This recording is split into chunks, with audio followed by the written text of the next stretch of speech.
Hey guys, welcome back to my channel. For those who are new here, I'm Liliana, and in today's video I'm going to show you how to make this beautiful buttercream rainbow cake, and also how to make the rainbow cake topper made out of fondant. If you guys want to see how I made this, well, keep on watching. Also, if you haven't done it yet, don't forget to subscribe and click the notification bell button so you get notified of all the videos that I put up. That's enough talking, and let's get to it.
So basically I did my crumb coat and then I prepared all my buttercream colors.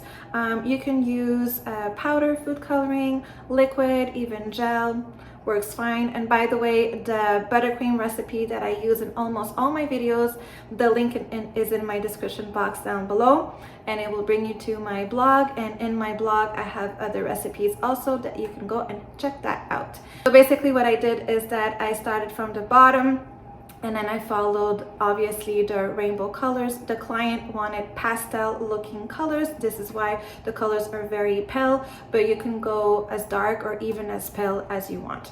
So I started by the bottom, working all my way up, and then you do one color like that. You're gonna pipe all the way around until you get to the top, and then with your spatula, your scraper, you're just going to remove the excess and until everything is nice and smooth. And then for my cake topper, what I did is that I used a round cookie cutter as a guideline, and then using my extruder, I created all the rainbow colors, and then I placed them around that round cookie cutter, and then did a little intricate in the corners. I rounded up the fondant, and then when everything was to my liking, I cut down the base to make sure everything is nice and straight, removed the cookie cutter, and then I went ahead and glued all the pieces with a little bit of water. You don't need a lot of water, just a little bit of water goes a long way.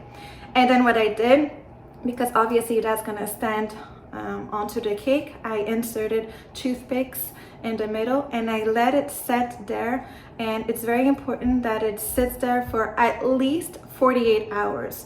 If you're in a rush, you can also use gum paste, or you can add Tylose to your fondant, which will create kind of like a gum paste, and it will harden and dry quicker. So that's for that. And for the, I also used the same colors for the letters of the child, and that also I let it dry for at least 24 to 48 hours. And then for the clouds, I also use a little mold. When you use molds like this, very important to fill it up with fondant. When it's filled up with fondant, put it in the freezer for at least 5 to 10 minutes. The fondant will come hard as almost like a rock, and it's easier to unmold it, and then you get that nice shape. Because what happens is that if you fill up all the mold with your fondant and then you go ahead and unmold it, most probably it's not going to have the same shape. So that also, what I did is that I kept it aside so that it dries for 24-48 hours also. And then to give it a little intricate, what I did with the little clouds at the bottom and those big 3D clouds, I used a little bit of blue glitter dust, luster dust, which is edible also, and then I just brushed it in the little creases to create a little interest. And then there you go, you have this cute little rainbow cake, which would be perfect also for a unicorn theme. So I really hope you guys enjoyed. If you did, please give it a thumbs up, share it, and click notification bell button so you get notified of all the videos that I put up. Thanks for watching, and see you in the next one.